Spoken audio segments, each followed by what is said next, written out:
ہے فرخندہ انجم میں لاہور سے۔ یہ کہتی ہیں کہ شیخ کامل کا ذکر کس طرح سے ہے؟ کامل ذات تو صرف انبیاء کی تھی، اس لیے کنفیوژن ہو رہی ہے کیونکہ قرآن اور احادیث بھی انسانی نفسیات کو سامنے رکھتے ہوئے کچھ وضاحت پیش کرتی ہیں۔ میرا صوفیزم سے یقیناً کوئی اختلاف نہیں ہے، میرا علم اس میں کم ہے۔ تصوف کبھی میرا پسندیدہ موضوع تھا، لیکن اس کی کچھ باتوں سے میرا اتفاق نہیں، کیونکہ دین آپ رسول اللہ صلی اللہ علیہ وآلہ وسلم نے مکمل کر دیا، اور خاص کر ان کے دور میں صوفیزم سے متعلق بھی کوئی شخصیت موجود نہیں، اور نہ ہی کسی نے خود کو صوفی کہلوایا تھا۔ تصوف کا وجود کس طرح پیدا ہوا؟ یعنی کیا رسول اللہ کے دور میں ایجاد ہوا؟ اگر صرف افضل ذکر کرنے والا ہی صوفی کہلاتا ہے تو وہ یقیناً عمل بھی کرتے ہوں گے، اور انسان خطا کار ہے سوائے نبیوں کے، تو یہ کامل کیسے کہلاتے ہیں؟ اب نوافل اور نماز ایک افضل ذکر ہے، تو انسان کے خلوص میں یا دھیان میں کمی اگر ہو ہی جائے تو اس کے لیے بھی معافی موجود ہے، اور اس کی دلیل بھی ہے۔ کمی کوتاہی اللہ سدھار دیتے ہیں۔ جب بندہ اپنے رب کی طرف جاتا ہے اسے کسی بیساکھی کی ضرورت نہیں۔ اس پہ بھی حدیث موجود ہے کہ جب بندہ 4 قدم بڑھاتا ہے تو میں 10 قدم بڑھاتا ہوں، اور جب وہ بازو پھیلاتا ہے تو میں اس کے بازوؤں میں سما جاتا ہوں۔ میں نے ایک حدیث کا مفہوم بیان کیا ہے، یہ خود پڑھی ہے میں نے۔ تو جب اللہ بندے کے لیے اپنے پانے کو اتنا آسان کرتا ہے تو نفس کو بھی پاک کرنے پر اختیار رکھتا ہے۔ اب جیسے مراقبہ بھی ایک ٹرم ہے، لیکن یہ رسول اللہ صلی اللہ علیہ وسلم سے ثابت نہیں ہے، لیکن لوگ کرتے ہیں۔ اس سے بھی تزکیہ نفس نہیں ہوتا۔ اس کے علاوہ ضمیر بھی عطا کر دیا جو انسان کا تزکیہ کرتا رہتا ہے۔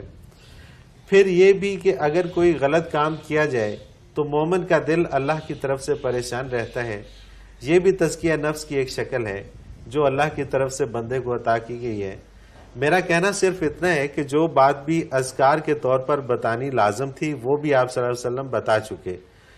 نماز اور قرآن اصل اور افضل ذکر ہیں، اور عبادات میں ہم آپ رسول اللہ صلی اللہ علیہ وسلم سے آگے بھی نہیں جا سکتے۔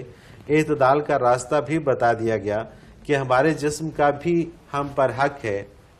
ہر بات پر معاملہ دین و دنیا کا بس احادیث و قرآن سے ثابت ہو چکا، اور اجتہاد کا راستہ بھی بتا دیا گیا، اور ہر شخص اپنی ثوابدید کے مطابق اس کا حق ادا کرتا رہتا ہے، چاہے کم یا زیادہ۔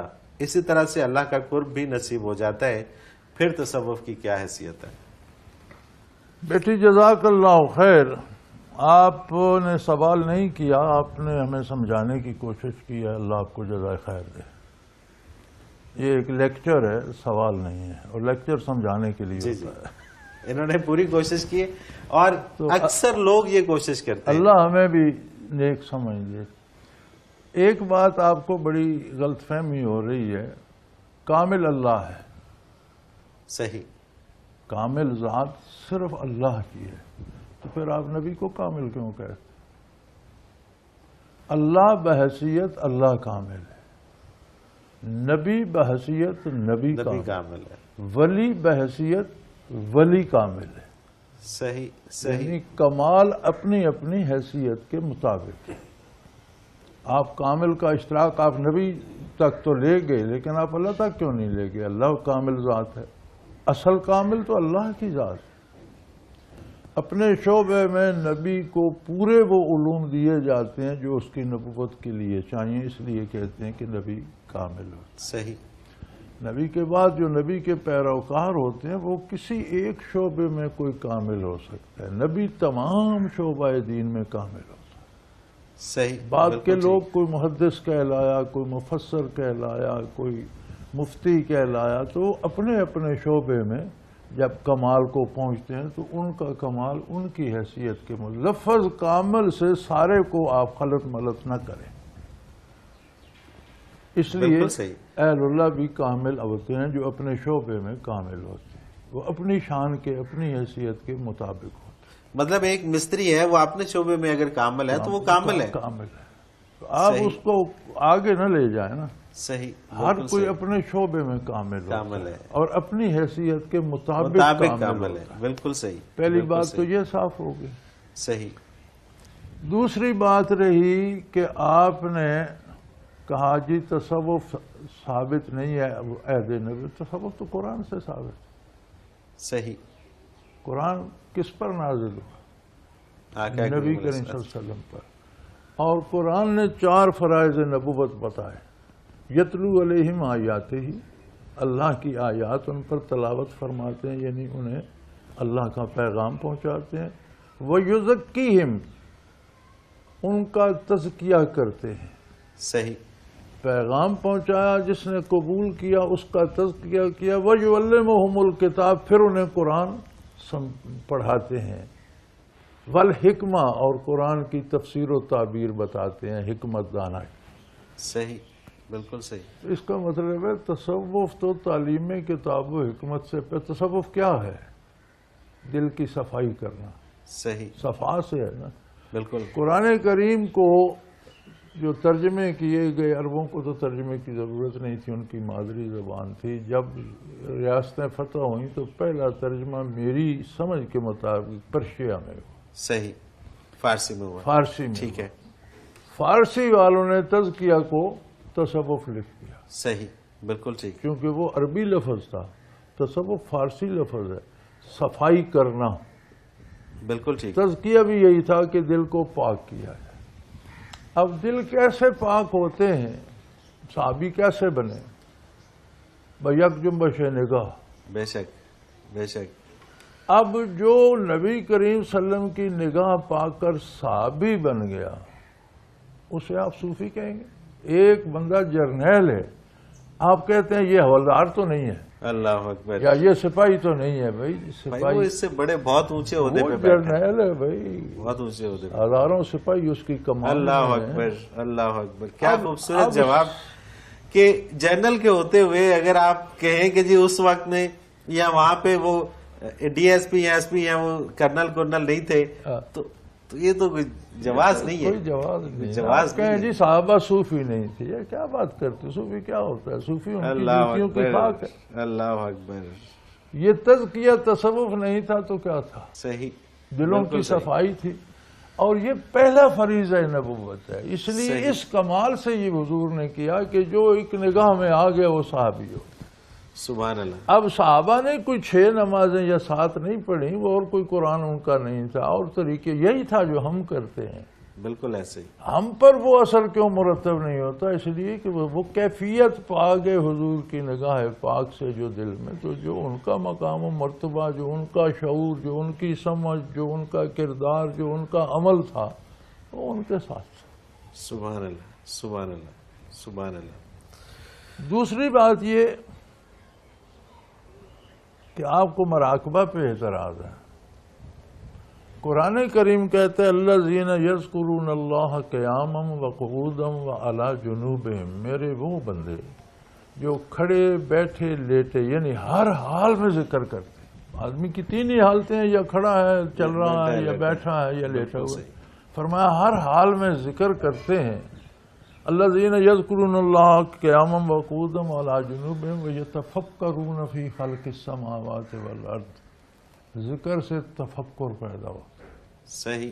یعنی سوچتے ہیں، سمجھنے کی کوشش کرتے ہیں کہ یہ ارض و سما کہاں سے آئے، کس نے بنائے، ان میں کیا کیا ہے. سبحان اللہ، سبحان اللہ. لا تعداد سیل ہیں جن سے مل کر زمین بن گئی، پہاڑ بن گئے، دریا بن گئے، بادل بن گئے، آسمان بن گئے. یہ کیسے آ گئے، کس ترتیب سے کس نے جوڑے کہ ایک ترتیب سے پانی بن گیا، دوسری ترتیب سے ہوا بن گئی، تیسری ترتیب سے درخت بن گئے، چوتھی سے پھول بن. کتنی ترکیبیں ہیں کہ کتنی عظیم ذات ہے. یہ تفکر ہی مراقبہ. اللہ اکبر، اللہ اکبر. یہی تفکر ہے. اسی مراقبہ رقبہ سے ہے، رقبہ گردن کو کہتے. صحیح. کہ گردن جو کہا کہ سوچنا، اسے مراقبہ کہتے. عظمت الہی کا ادراک کرنے کی کوشش کرنا، اس کے جہان میں پھیلے ہوئے کمالات پہ غور کرنا، اور اپنے آپ کو سمجھنا میں کیا ہوں. یہی تفکر مراقبہ ہے. سبحان اللہ. آپ کو ذکر پہ اعتراض ہے تو قرآن نے کہا کہ کھڑے بیٹھے لیٹے ہر حال میں ذکر کرتے ہیں. یہ ذکر قلبی ہی ہوگا، ہر حال میں زبان سے ذکر ہو نہیں سکتا، پاسبل نہیں ہے. اور مراقبے کا بھی لوگ پتہ نہیں کچھ اور سوچتے ہیں کہ مراقبے میں جا کے تو لوگوں کے کام ٹھیک کرنا. بہت سارے جگہوں پہ جب اس طرح کے ذکر اذکار ہوتے ہیں تو پھر وہ ایسی منفی سوچ پیدا ہو جاتی ہے. اب دیکھیے یہ کتنی خوبصورت بات ہے کہ ایک جنرل کے ہوتے ہوئے ایک میجر کی کیا حیثیت ہے، اور اگر وہاں پہ میجر کو زیادہ اوپر اٹھانا ہوتا تو پھر وہ جنرل کا عہدہ کہاں جاتا. اب ایک کو جنرل کا عہدہ مل رہا ہے تو اس دور میں اگر آپ کہیں گے جی میجر کیوں نہیں تھے جی مطلب کتنی یہ عجیب بات ہے. اور لوگوں کی سمجھ، اور یہ پھر وہی آپ والی بات کہ لوگ غور نہیں کرتے، تفکر نہیں کرتے، سوچتے نہیں ہیں. اور اگر یہ خود سے سوچ لیتے تو شاید یہ نہ ہوتا. وہ رتبہ ہے کہ نبوت کے بعد صحابی، جہاں صحابیت کی حد ختم ہوتی ہے نبوت. سبحان اللہ، سبحان اللہ. اس میں کوئی تیسری چیز کی گنجائش نہیں ہے. پھر صحابہ کے ساتھ جو ان کی خدمت میں آئے، تابعی بنے، تبع تابعین بنے. حضور صلی اللہ علیہ وسلم نے فرمایا خیر القرون کرنی ثم الذین یلونہم ثم الذین یلونہم او کما قال رسول اللہ. تمام زمانوں میں بہتر زمانہ میرا ہے، پھر میرے ساتھ والوں کا، پھر اس کے بعد والوں کا. یعنی صحابہ، تابعین، تبع تابعین، یہ خیر القرون ہے، بہترین مسلمان ہیں ان عہد کے. اب اس کے بعد تبع تابعین کے بعد صحابہ ایک نگاہ سے بنے، صحیح، بالکل صحیح. تابعی صحبت سے بنے، تبع تابعین صحابہ تابعین کی صحبت میں بنے. اس کے بعد زمانے میں نہ وہ قوت رہی قبول کرنے کی، نہ وہ استعداد رہی دینے کی. سبحان اللہ. پھر لوگوں کو محنت کرنا پڑی ذکر الہی سے دل کو صاف کریں کہ اس میں استعداد پیدا ہو کہ وہ شیخ سے برکات وصول کرے.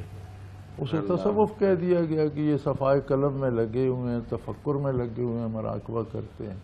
وہ بات تو نہ رہی نا. آپ سورج کے سامنے اور بات دن ہی ہے، لیکن آپ اندر بیٹھ جائیں تو بات بدل جاتی ہے. بالکل صحیح بات ہے، بالکل ٹھیک. تو نبوت کا سورج تو ہمیشہ کے لیے چمک رہا ہے پوری آب و تاب سے، لیکن ہم پردوں کے اندر جا رہے ہیں، صدیوں کے پردے، برسوں کے پردے اور اوقات کے حالات کے پردوں کے ہم پیچھے پیچھے جا رہے ہیں. حضور کے عہد مبارک سے ہم دور ہوتے چلے جا رہے ہیں.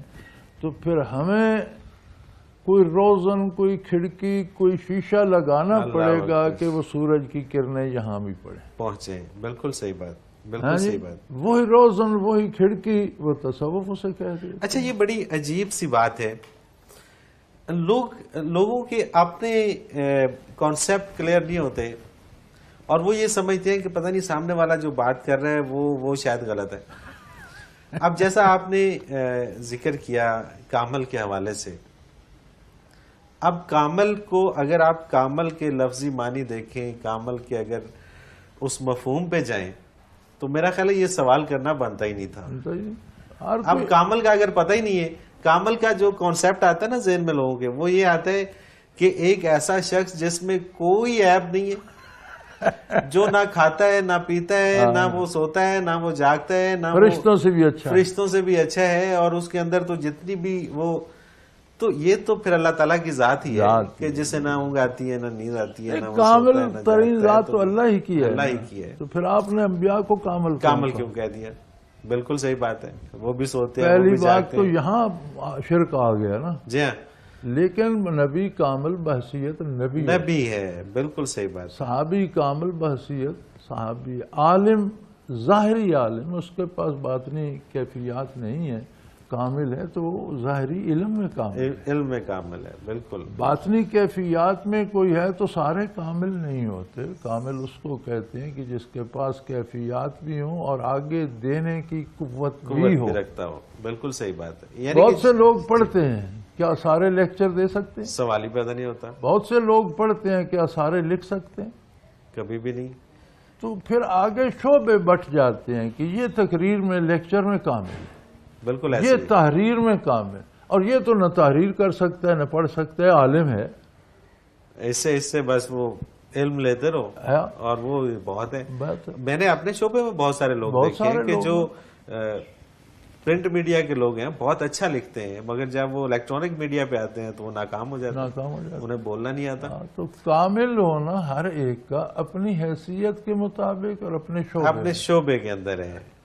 تو یہ میرا خیال ہے، اچھا اس کو کلیئر کرنا بہت ضروری تھا۔